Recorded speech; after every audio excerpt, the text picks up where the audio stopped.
This Saturday, 38 years and a day on from their last meeting in the FA Cup, Queen's Park Rangers and Leicester City are set to meet in the third round once again, this time at the King Power Stadium. While a repeat of 1987's 5-2 Loftus Road victory might be a tad ambitious, the two sides head into this one in considerably different league form. 19th place Leicester have won just one of their past 12 Premier League fixtures, while the R's have lost just one of their past 11 in the Championship, despite having been embroiled in a relegation battle of their own when this draw was made in early December. So, joining me in this preview to talk through the Foxes' season so far and how they're likely to approach this fixture is Jake from the Big Strong Leicester Boys podcast, while I'll also be giving a few thoughts on Rangers at the end, so make sure you stick around for that. If you like what you see or hear, don't forget to hit like, subscribe, follow, or leave a rating on the platform of your choice. Hello Jake, how are you, mate? Yeah, very well indeed. Hope you're good too. Yeah, very good, thank you. Cheers for asking. Now, we're here obviously to discuss Leicester City versus QPR in the FA Cup third round on Saturday afternoon. But let's touch first on Leicester's season in the Premier League so far. Currently 19th, 2 points from safety. How have things gone? Is it as expected? Talk me through How long have you got? it.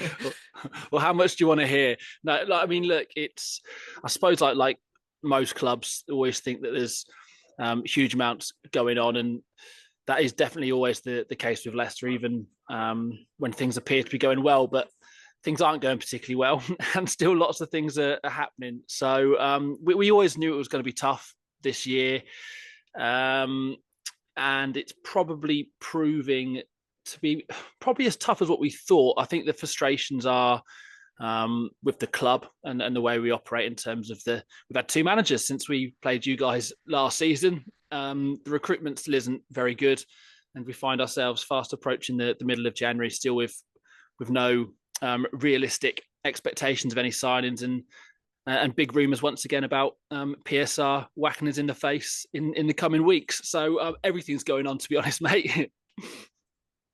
Yeah, it sounds like quite a season. Obviously, you've already touched on Ruud van Nistelrooy replacing Steve Cooper. That was on the 1st of December.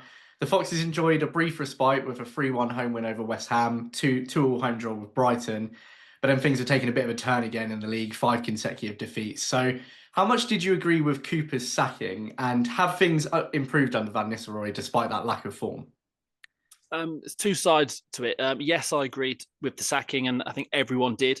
The appointment should have never happened in the first place, but I understand the context and maybe the reasons behind it, that at that time it looked like we are going to get a points deduction, and basically Steve Cooper was the best manager at the time willing to take the job, but it just never really worked. So I thought it was actually a really good decision to act when they did, because there were a few good managers available, which were perceived as an upgrade to Steve Cooper. Now, obviously, we've got to wait and see in terms of whether Ruud van Nistelrooy is a better manager. Obviously, there's an element of risk to it. Not a huge amount of experience as a number one, but what he has done has been very positive. And then the context, really, in terms of what he's done so far, it's difficult because, as you said, the first couple of games we've got a couple of good results against West Ham and Brighton, but then after that, the best player in our team, which is the goalkeeper, who's kept us in games all year, Mads Hermansen's been out injured, so he's lost his best player. He's not been playing in any of the last 5 games. And in that run of 5 games, he's been away to Newcastle, been away to Liverpool, been away to Aston Villa, played Man City. And then there was a game against Wolves, which was horrific in the middle of all of that.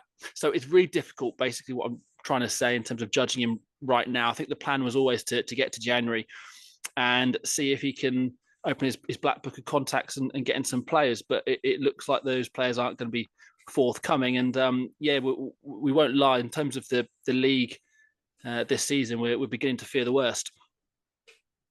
Now, Leicester made it to the quarterfinals of the FA Cup last season, which was your best run since winning the whole thing in 2021. And not since 2018-19 have the Foxes been eliminated from the third round. But you do have 2 more sort of winnable league fixtures coming up against Palace and Fulham immediately after the Cup. So how seriously do you expect Leicester to take this fixture on Saturday, and how strong a team would you expect to put out? I think most Premier League clubs approach it the same. If I'm completely honest, it's try avoid a cup shock. Going out to one of the kind of non-league guys. Obviously, that doesn't include yourselves. I'm talking like a big cup upset. Live on the BBC, which is really embarrassing for the club. So I think for all clubs, it's avoiding that And then I think they all really rotate for the first few rounds. And then when you find yourself in a position where, oh, hang about, we're in the quarterfinals, you begin to take it quite seriously because, it doesn't take a huge amount for a Premier League club to get to that stage of a competition. So I think the reality is Leicester are like that. We've lost, 4 or 5 in a row. We're at home against a lower league opposition. So they'll look at this as a game where, okay, this is an opportunity to maybe rest, rotate, get some confidence and form back in certain players. But also, as you said, with a real close eye on those 2 next games, which have to be seen as more important for us. Everyone loves a cup run. None more so than us. We've had some great times in all the cups over the last few years, but throughout those years, we haven't necessarily been in a relegation battle. So I know it's a cliche, but we've got to focus on the league in all honesty. So with that in mind, can you give any insight into how Leicester might set up, any players that you expect might feature? Yeah, well, so Ruud van Nistelrooy had his press conference today and said that the goalkeepers I've already mentioned, it's been a bit of a strange one. So he had to come off in the game against Newcastle, and he was then supposed to be touch and go for the next game. He's now missed the last 3-4 games, and we're now being told he is out for the next few weeks. So that is a decision which we now know. So it will be Jacob Stolarczyk who continues. He may have played against you guys last year. He played a few times, and he looks a good young goalkeeper.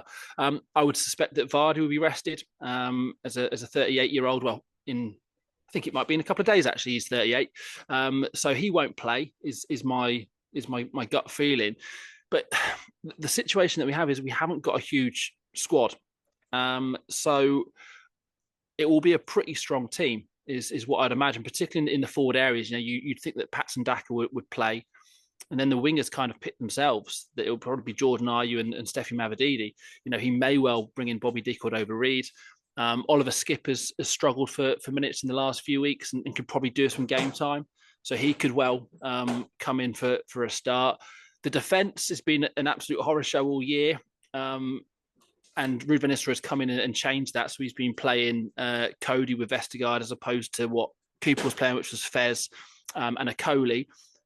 But would it be in that game? I wouldn't be surprised to see Fez and Akoli come back in and get some minutes to rest those other guys. But as I said, it's a little bit difficult because Van Nistelrooy is still working things out, and we've also not been winning. So you kind of stuck between a rock and a hard place here. Do you play your full strength and get them some confidence, or do you rest them and get them ready for the game in midweek, which is Wednesday against Palace, which is massive for us. We really can't afford to lose. I'm not going to call it a must win, but we need to stop the rot. Yeah, that makes a lot of sense. Now, QPR claimed an unexpected 2-1 win at the King Power last season, which was our first win in 4 meetings since September 2010. So to round us off, let's get your score prediction for Saturday afternoon. Well, I was at both games, home and away, with QPR last year. But for this game, it's really difficult, isn't it? As I said, I think you'll probably both rotate. So it will probably be a bit of a difficult game to predict, but I've obviously got to go with the home team and my team and the higher league club. So I'm going to go with a Leicester win. I'm going to say 2-0. But actually, hang about. Leicester don't get clean sheets. 2-1. Nice late revision there. All right, thanks, Jake. Really appreciate you chatting to me today, and all the best for the rest of the season.